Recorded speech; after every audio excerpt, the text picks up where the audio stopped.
ദൈവസന്നിധിയിൽ കടന്നു വന്നോ അവരെ എല്ലാവരെയും ദൈവം അനുഗ്രഹിച്ചിട്ടുണ്ട്. ഒരു വ്യക്തി പോലും നിരാശരായിട്ട് ബലഹീനരായിട്ട് കടന്നു പോകുവാൻ ദൈവം അനുവദിച്ചിട്ടില്ല. അങ്ങനെയെങ്കിൽ ഇന്ന് പകൽക്കാലം ദൈവത്തിന്റെ അത്യുന്ന ശക്തി അനുഭവിച്ച് വലിയ സന്തോഷത്തോടെ കടന്നു പോകുവാൻ സ്വർഗത്തിലെ ദൈവം നമ്മെ സഹായിക്കുവാൻ ഇടയായിരിക്കും. അതിന് ഒരു മാറ്റവും ഉണ്ടാകുവാൻ ഇടയാകത്തില്ല. ആത്മാവിനെ തൃപ്തിപ്പെടുത്തുന്ന ഒരു ദൈവമുണ്ട്. ആ ദൈവം ഇന്ന് പകൽക്കാലം നമ്മുടെ മധ്യത്തിൽ വന്നിട്ടുണ്ട്. എനിക്ക് വേണ്ടി പുതുവഴികൾ തുറക്കുമാറാകണമേ എന്ന ആത്മനിറവിൽ പ്രാർത്ഥിക്കുന്ന എത്ര പേരുണ്ട്? ഇന്ന് പകൽക്കാലം ദൈവ ജനത്തെ അനുഗ്രഹിക്കുന്ന ഒരു സർവശക്തനുള്ളതുകൊണ്ട് ആ ദൈവകരങ്ങളിലേക്ക് നമ്മൾ തന്നെ ഏൽപ്പിക്കുവാൻ ഇടയായിത്തീരട്ടെ. നിങ്ങൾ അനുഭവിക്കുന്ന രോഗമാകട്ടെ, പ്രയാസങ്ങളാകട്ടെ, ബുദ്ധിമുട്ടുകളാകട്ടെ, ഭാരങ്ങളാകട്ടെ, എന്തു തന്നെയായിരുന്നാലും ഇന്ന് ഒരു വിടുതലുണ്ട്. പ്രാർത്ഥിക്കുകയും ദൈവസന്നിധിയിൽ തങ്ങളെ തന്നെ താഴ്ത്തി ഏൽപ്പിക്കുകയും ചെയ്യുന്ന ജനത്തിന് വേണ്ടി തുറക്കുന്ന ഒരു കരമുണ്ട്. ആ കരം എന്ന പകൽക്കാലം നമുക്ക് വെളിപ്പെടുവാനിടയായി. നമുക്ക് നമ്മുടെ കണ്ണുകൾ അടച്ച ഹൃദയങ്ങളെ ഏകാഗ്രതയാക്കി ഒരു നിമിഷം പ്രാർത്ഥിക്കാം. കർത്താവേ, അങ്ങയുടെ കൃപ ഞങ്ങളുടെ മേൽ പകരമാകണം. ഞാൻ വന്നതുപോലെയല്ല, ഞാൻ കടന്നു പോകുമ്പോൾ വലിയ ഒരു സന്തോഷത്തോടെ പ്രത്യാശയോടെ കടന്നു പോകുവാൻ എന്റെ കർത്താവേ അങ്ങ് ഞങ്ങളെ സഹായിക്കുമാറാകണമേ എന്ന് നമുക്ക് എല്ലാവർക്കും ഒരു നിമിഷം പ്രാർത്ഥിക്കുവാൻ ഇടയായിത്തീരട്ടെ. Praise the Lord, praise the Lord, hallelujah, hallelujah. ഹൃദയത്തോടെ ഒരു നിമിഷം പ്രാർത്ഥിക്കാം. Hallelujah, hallelujah, hallelujah, hallelujah. Glory to God.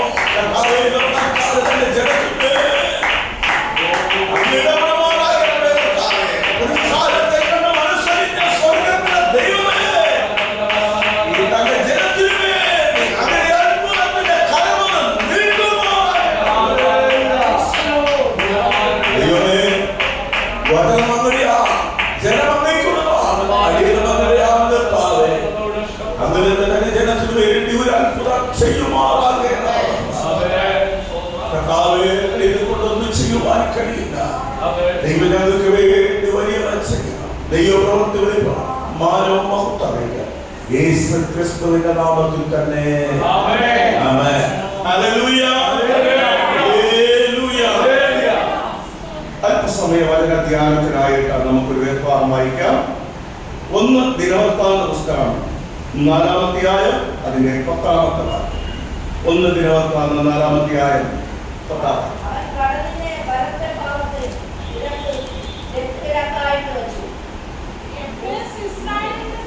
1 ദിനവൃത്താന്തം 4-ാം അധ്യായം 10-ാം.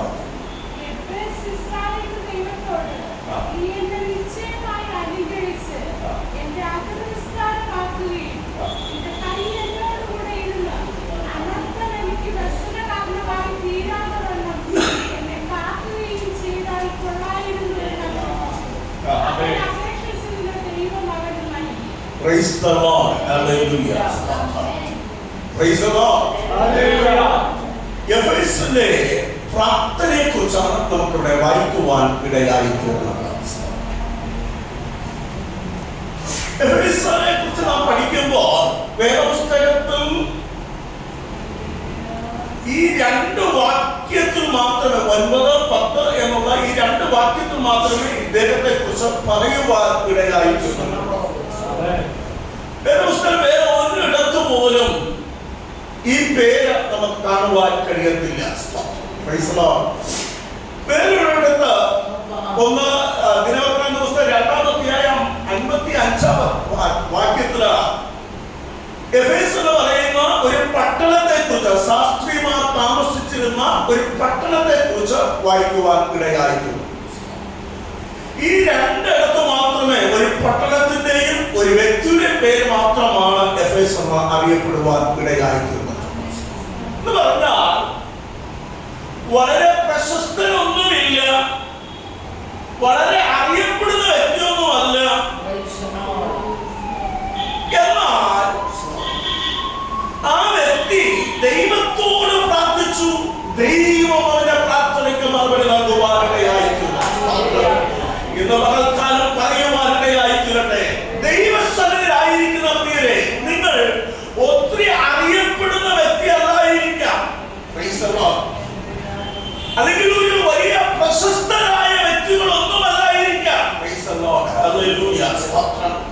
എല്ലാരും തഴയപ്പെട്ട, ഒതുക്കപ്പെട്ട, ആരാരും അറിയപ്പെടാത്ത ഏതോ ഒരിടത്തിലിരിക്കുന്ന ഒരു വ്യക്തിയായിരിക്കാം. എന്നാൽ ഇന്ന് പകർത്താനും പറയുവാനിടയായി തീരട്ടെ, നിങ്ങളെ അറിയുന്ന ഒരു ദൈവമുണ്ട്, നിങ്ങൾക്ക് വേണ്ടി പ്രവർത്തിക്കുന്ന ഒരു ദൈവമുണ്ട്.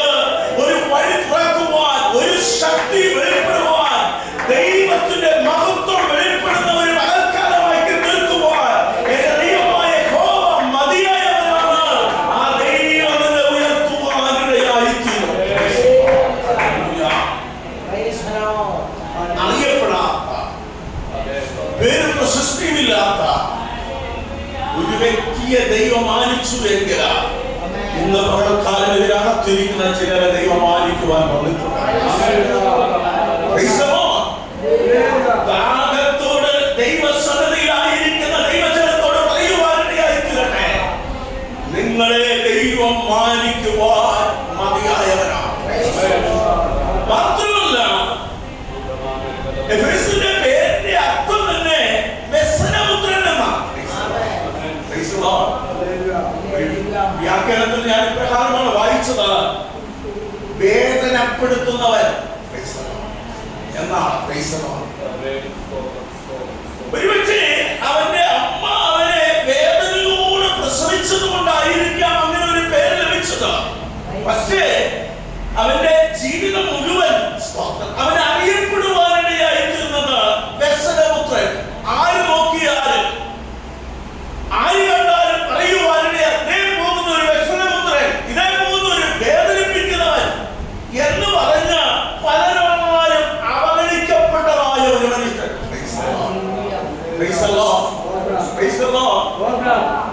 ജീവിതത്തിൽ ആർക്കും ഒരു നല്ല പേര് പറയുവാൻ കഴിഞ്ഞിട്ടില്ല.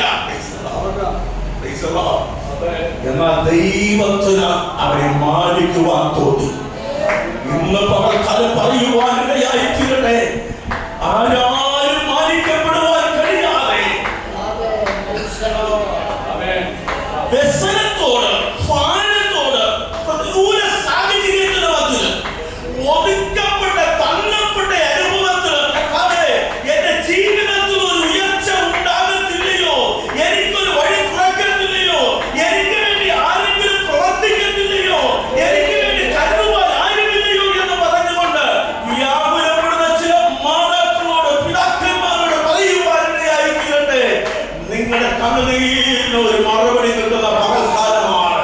ഈ ഉപവാസ പ്രാർത്ഥന തീരുമ്പോൾ നിങ്ങൾ പ്രതീക്ഷിക്കുന്നതിനേക്കാൾ, നിങ്ങൾ ആഗ്രഹിച്ചതിനേക്കാൾ വലിയ നന്മകൾ നൽകി ദൈവം മാനിക്കുവാൻ ശക്തനാണ് എന്ന് ഇന്ന് പകൽക്കാലം ഓർക്കുവാൻ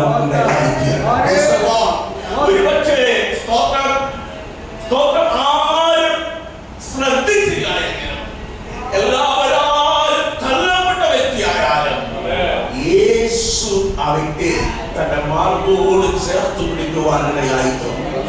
ഇന്ന് ദൈവസന്നിധിയിൽ ആയിരിക്കുന്ന ദൈവജനത്തോട് പറയുവാനിടയായി തീരട്ടെ, ദൈവം തങ്ങളെ തന്റെ മാർഗോട് ചേർത്ത് പിടിക്കുന്ന ഒരു പകൽക്കാലമാണില്ല. ചേർത്ത് പിടിക്കുവാൻ, കണ്ണുനീർ തുടയ്ക്കുവാൻ, വേദന അറിയുവാൻ, ഹൃദയത്തിന്റെ നൊമ്പരം അറിയുവാൻ ഈ ലോകത്ത് ആരുമില്ല എങ്കിലും ഇന്ന് പകൽക്കാലം പറയുവാനിടയായി തീരട്ടെ, എന്റെ യേശു നിങ്ങളെ തന്റെ മാർഗോട് ചേർത്ത് പിടിച്ച് തന്റെ വേദനകളെ മാറ്റുവാൻ, കണ്ണുനീരിനെ തുടയ്ക്കുവാൻ, നമ്മെ താങ്ങി വഴി നടത്തുവാൻ, ഒരുപക്ഷെ വേദനയോടായിരിക്കാം വന്നത്, ഒരുപക്ഷെ പ്രയാസത്തോടായിരിക്കാം വന്നത്, ഒരുപക്ഷെ പ്രതികൂല സാഹചര്യത്തിന് മതിലായിരിക്കാം വന്നത്. എന്നവർക്കാലം പറയട്ടെ, ദൈവം നമ്മെ മാനിക്കുവാൻ ശക്തനാണ്. ചിന്തിക്കുവാനിടയായിരിക്കുന്നു. ഒത്തിരി അറിയപ്പെടാത്ത വ്യക്തി, വ്യസനപുത്രൻ എന്ന് അറിയപ്പെടുന്ന വ്യക്തി, എന്താണ് കർത്താവേ ആ വ്യക്തിയുടെ പ്രാർത്ഥന അങ്ങ് കേൾക്കുവാനിടയായിരിക്കുന്നതാണ്. തിരുവചനത്തോട് ദൈവത്തിന്റെ ആലോചന കേൾക്കുവാനിടയായിരിക്കുന്നു. അവരെല്ലാവരും തഴയപ്പെട്ട ഒരു വ്യക്തിയായിരുന്നു എങ്കിലും അവൻ ദൈവസന്നിധിയിൽ ആരായിരുന്നു? മാന്യനായിരുന്നു.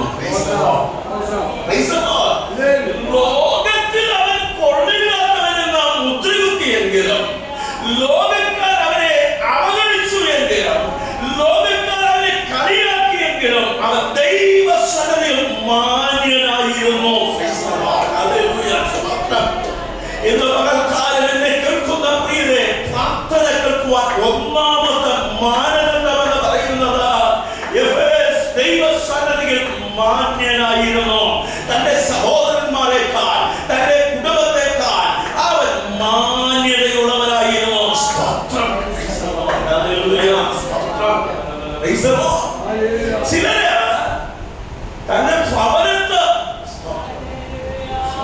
യാതൊരു മാന്യതയും കാണുകയില്ല.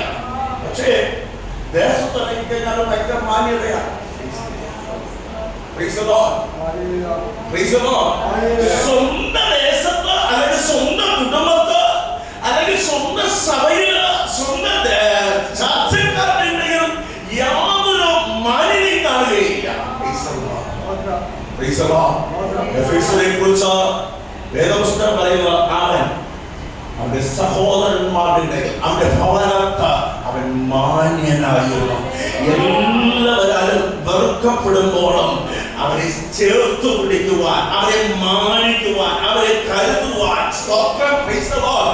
എല്ലാവരും തന്നെ പുച്ഛിച്ച പുറന്തള്ളുമ്പോഴും അവരെ എല്ലാവരെയും ചേർത്ത് പിടിച്ച് ദൈവസനെ നിർത്തുവാൻ തക്കവണ്ണം എഫേസ് ഒരുങ്ങുവാൻ ഇടയായിരിക്കുന്നു. എത്ര പേർക്കും കഴിയുന്ന പകൽക്കാലം നാം പ്രാർത്ഥിക്കുന്നുണ്ട്, ആരാധിക്കുന്നുണ്ട്, ദൈവത്തെ മഹത്വപ്പെടുത്തുന്നുണ്ട്, പള്ളിയിൽ പോകുന്നുണ്ട്, എല്ലാം ചെയ്യുന്നുണ്ട്.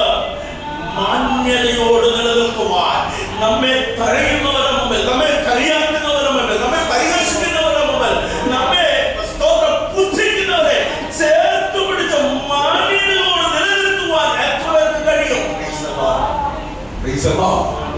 സ്വർഗം നോക്കുകയാണ്. സ്തോത്രം. ഈ ലോകത്ത് നോക്കുവാൻ, കാണുവാൻ, ശ്രദ്ധിക്കുവാൻ ആരുമില്ല എങ്കിലും എന്റെ കർത്താവ് കാണുവാൻ ഇടയായിത്തീരുന്നു. സ്തോത്രം. ഹല്ലേലൂയ. ദൈവാത്മാവ് അറിയുവാൻ ഇടയായിത്തീരുന്നു. അവൻ ജന്മം കൊണ്ട് തന്നെ അവന്റെ ജീവിതം അറിയുന്ന ദൈവം.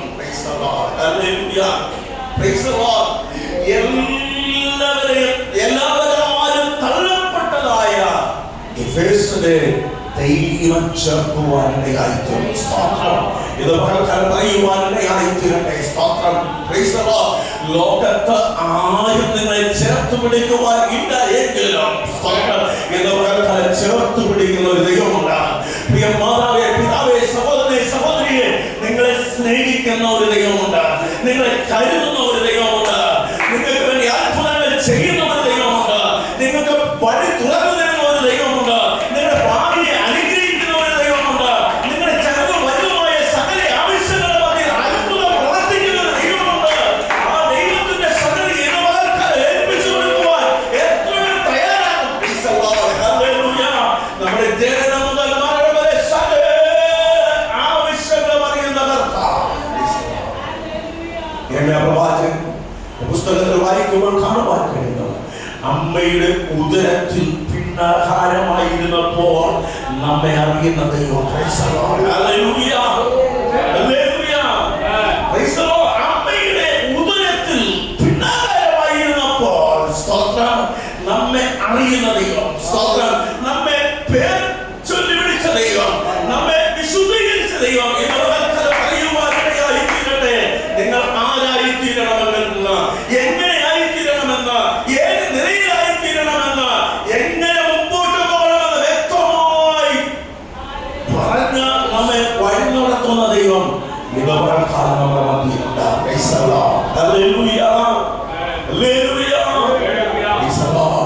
അടുത്തതായിട്ട് അവിടെ നമുക്ക് കാണുവാൻ ഇടയായിത്തീരുന്നത് എഫേസിന്റെ പ്രാർത്ഥനയൊന്ന് വായിച്ചു നോക്കിയാൽ മനസ്സിലാകുവാൻ ഇടയായിത്തീരുന്നത് വളരെ ചുരുക്കത്തിലായിരുന്നാലും പ്രാർത്ഥനയുടെ ആധികാരികത നമുക്ക് മനസ്സിലാക്കുവാൻ ഇടയായിത്തീരുന്നു. പലപ്പോഴും നമ്മുടെ പ്രാർത്ഥന മണിക്കൂറുകളോളം പ്രാർത്ഥിക്കുവാനിടയായിത്തീരും. തന്നെ പിന്നെ അതെന്നെ പറഞ്ഞുകൊണ്ടിരിക്കുവാനിടയായിത്തീരും. എവിടെ തുടങ്ങി എവിടെ അവസാനിച്ചു എന്ന് പലർക്കും അറിയത്തില്ല. ഏതൊക്കെ വിഷയത്തിന് വേണ്ടി പ്രാർത്ഥിച്ചു, ഏതൊക്കെ വിഷയത്തിന് വേണ്ടി പ്രാർത്ഥിച്ചില്ല എന്നറിയത്തില്ല. എന്നാൽ എഫേസിന്റെ പ്രാർത്ഥന കൃത്യമായിരുന്നു. 4 കാര്യമാണ് കൃത്യമായിട്ട് ദൈവത്തോട് ചോദിക്കുവാനിടയായിത്തീർന്നത്. വളരെ ശക്തമായിട്ടും വ്യക്തമായിട്ടും സകലർക്കും മനസ്സിലാകത്തക്ക വിധത്തില് ആധികാരികതയോട് പറയുവാനിടയായിട്ടുള്ള 4 കാര്യമാണ് ഇന്ന് പകൽക്കാലം ചിന്തിക്കുവാൻ പോകുന്നത്. ഒന്നാമതായിട്ട് എഫേസ് ദൈവസന്നിധിയിൽ പറയുവാനിടയായിത്തീർന്നു. എന്താണ് പറയുവാനിടയായിട്ട്? നിശ്ചയമാണ്. യഹോവേ നിശ്ചയമായും നീ എന്നെ അനുഗ്രഹിക്കണം. അവിടെ നമുക്ക് കാണുവാൻ ഇടയായിത്തീരുന്നത് തന്റെ ദൈവത്തോട്, ഇസ്രായേലിന്റെ ദൈവത്തോട് നീ എന്നെ നിശ്ചയമായും അനുഗ്രഹിക്കണം.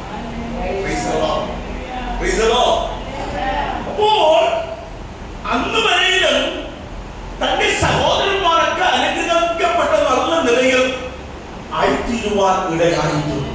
താൻ മാത്രം തഴയപ്പെട്ടതായ ഒരു അനുഭവം. ഇസ്രായേലിന്റെ ഭവനത്ത് സകല സഹോദരന്മാരെയും നല്ല നിലയിൽ പഠിപ്പിച്ച് യുദ്ധം അഭ്യസിപ്പിച്ച് യുദ്ധക്കളത്തിൽ വിട്ടപ്പോൾ ദാവീദിനെ മാത്രം എന്ത് ചെയ്യുവാനിടയായിരുന്നു? തന്റെ ആളുകളുമായിട്ട് മരുഭൂമിയിലേക്ക് അയക്കുവാനിടയായിരുന്നു. സമൂവേൽ തൈലക്കൊമ്പുമായിട്ട് ഇസ്രായേൽ ഭവനത്തെത്തിയപ്പോൾ ഓരോരുത്തരെയായിട്ട് അപ്പൻ സമൂവേലിന്റെ മുമ്പിൽ അയക്കുവാനിടയായിരുന്നു. എന്നാൽ ദാവീദിനെ ശ്രദ്ധിച്ചു പോലുമില്ല.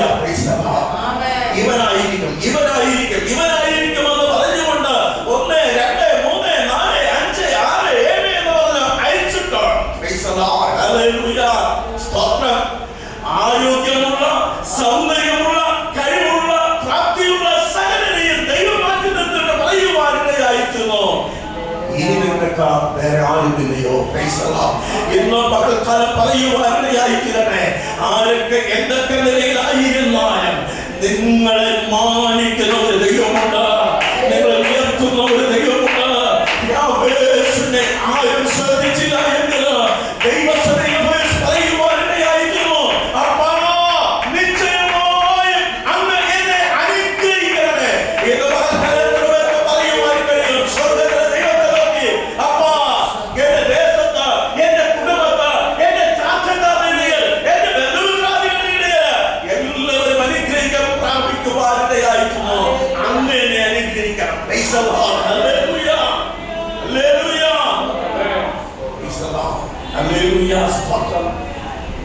രണ്ട് സമൂഹത്തിന്റെ പുസ്തകത്തിൽ 7-ാം അധ്യായം 29-ാം വാക്യത്തില് ദാവീദ് ദൈവസന്നിധിയിൽ പ്രാർത്ഥിക്കുവാനിടയായിരുന്നു.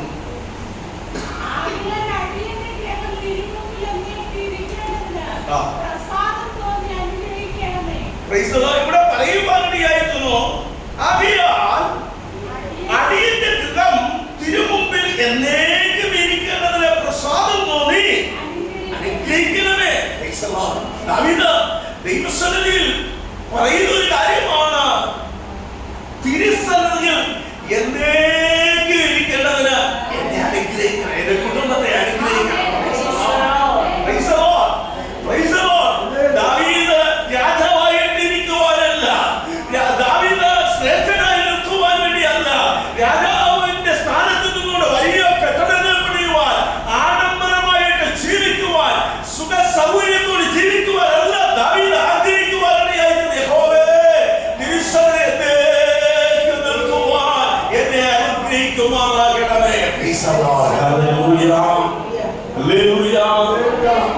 എത്ര പേർക്ക് പറയുവാൻ കഴിയും, കർത്താവേ ഈ ലോകപ്രകാരമായി വലിയൊരു ധനാഢ്യനായി തീരുവാനല്ല, സുഖ സൗകര്യങ്ങൾ ജീവിക്കുവാൻ വേണ്ടിയല്ല, അതിനേക്കാൾ ഉപരിയമായി തിരുസന്നിധിയിൽ എന്നേക്ക് നിലനിൽക്കുന്നവരായി തീരേണ്ടതിന് എന്നെ അനുഗ്രഹിക്കുമാറാകണമേ.